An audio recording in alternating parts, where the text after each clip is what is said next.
I'm recording now. We can go in 3, 2. Sean McCracken, news editor for Hotel News Now, here with my boss, Stephanie Ricca, at the second day of the NYU Hospitality Conference. I can't remember what year. Is the 43rd annual, 45th annual? I've lost track. I was thinking 35th.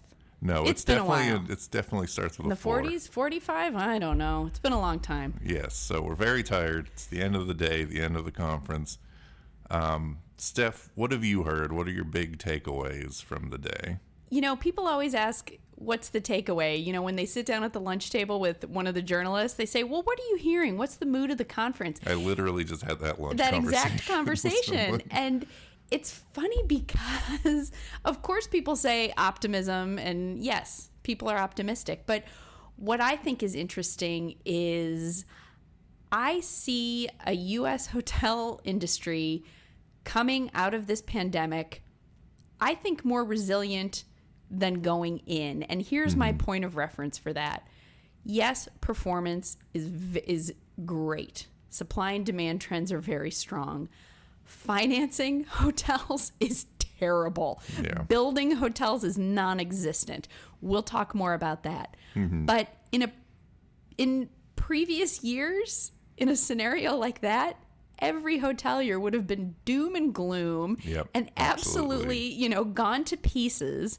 And now I think there really is some resilience that the hotel industry, I'm not really sure, has been known for that. You know, they've always kind of typically turned into Eeyores as soon as the cycle turned, and found many things to complain about. So I think that's pretty indicative. And one of the bright spots that's powering it through is that, yes, we've talked about how that breakneck leisure demand is normalizing, it's stabilizing, but people have a lot of really solid examples now of group and business transient demand really coming back. And they're not just saying it, they're showing it. I think this morning on the CEO general session panel, we heard from John Colin, who's the CEO of Margaritaville Holdings. Margaritaville hotels are big, and they typically host a lot of groups, and also Peter Strebel with Omni. And those, of course, are huge convention hotels. And both of them were saying group is back. It was interesting to hear Peter say how different it was. We've heard a lot from the brands about that small to mid-size event category really being the bread and butter. But for someone like Peter from Omni, where the huge events are their bread and butter, he says that the company really is thinking differently when they approach new hotels now, because they know that the 5,000 seat ballroom may not be the best bet, not just now, but who knows, maybe in the good medium to long term. So I see hoteliers able to have a lot more visibility around what group and business transient is looking like, as opposed to even 6 months ago when they knew things were better, but they couldn't quite iterate 100% why or what sort of long-term change that would mean. Now they're settling into it and they're seeing it. Yeah, I think I generally agree with the point that there's a lot of reasons to be a pessimist right now, and people aren't just leaning into that. And there's also not just the really boring rote cliche like, well, I'm feeling cautiously optimistic. Like, I haven't got that vibe, which is an improvement for sure. Yes. That said, like, if I'm just looking at my quick notes that I typed up for the things I want to talk about here, the first 2 words just say financing sucks, because it does. Yep. And the thing is, like, you hear from people, and that might just be the new norm in a way.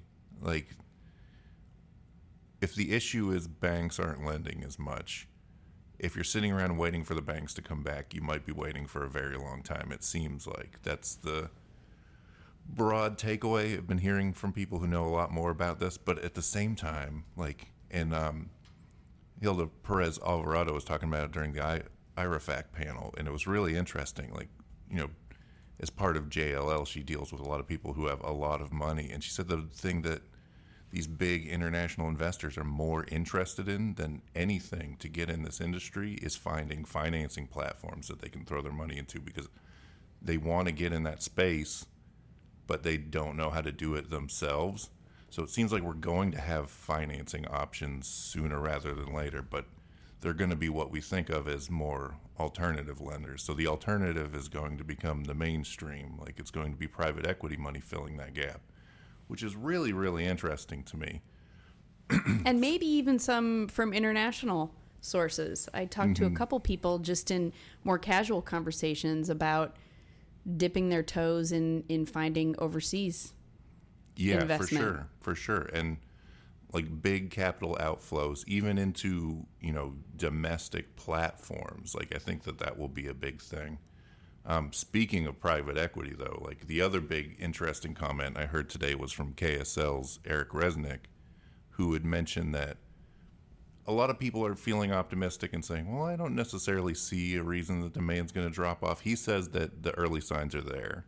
And I've heard that from a few other people, that they're starting to play in, like, not necessarily that it's going to be bad, but it's not going to be as good as it has been, which is, nobody wants to hear an environment that, like, operating is not going to be the darling that it is right now. Right.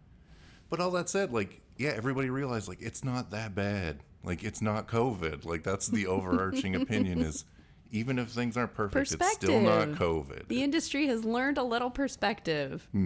So, I mean, my takeaway is that people feel pretty good. They think that they can survive most anything at this point. And, I mean, a year from now, financing will probably figure itself out. We'll be in the middle of a presidential election. That's all anybody will want to talk about. But, like, the industry will be doing okay, if not better, Okay, Sean, let me ask you your thoughts on another topic that was pretty buzzworthy these last 2 days.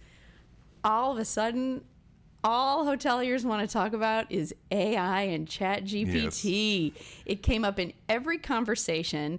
People were sharing, I think I found stories people were sharing about how they use it more just as consumers themselves to look up travel itineraries. That's the interesting part. And I wish I could remember off the top of my head who said it on the general session stage, because somebody did. They made the very salient point that it's not that AI doesn't matter. It's just AI has been around for a few years. The reason we're talking about it so much right now is because everybody has a nephew or their brother or somebody who goes back who just can play around on ChatGPT. It's the consumer, like, accessibility that's getting everybody worked up about it. But if it hasn't been part of your business, it should be part of your business. You should be thinking creatively about it. But it's not new. It's just a lot of older, kind of used to doing their own thing CEOs are now being exposed to it in a way and thinking, oh, well, this is an exciting new thing. Right. You're excited like about any it. technology. Yes. But I think it'll help the industry in that, people as part of the industry can be using it and seeing it as consumers themselves to see what some of that uptake will be. Most of what I've heard about is using it in the trip planning process, being able to put that content out there. But some of the brand CEOs, some of the big brand CEOs on the general session said they're a little worried about protecting their brand messages because, it's still in its infancy in terms of seeding the information. So if I go on ChatGPT and say, where should I go on vacation in Hawaii? The CEO of Hilton is worried that his information might pop up and he'll be incorrect. As incorrect or a different branded not resort. Super reliable. Right. Like anybody who's played around with it knows that it's amazing, but it's not anywhere near 100% reliable in very basic things. So I get that. I think the bigger pitfall for hoteliers in the hotel industry, and we're really going on a tangent on this now, but it's fun. I do think the bigger pitfall is falling into kind of this generative text-based, like consumer-facing idea, like falling into the idea that that's what it is. And that's a very finite sliver of what AI does, and if that's the way you apply it to your business, I think you're doing yourself a disservice. Mm-hmm. Well, that's what we've been hearing from the investment conference. I'm sure it will be coming up at all of the conferences elsewhere this summer: marketing, revenue management, and so on. I mean, I'm going to be at High Tech in a few weeks, and I feel like I'll hear about it more than a couple of times. All right. Well, thanks for everyone for listening, and stay tuned to hotelnewsnow.com for more information.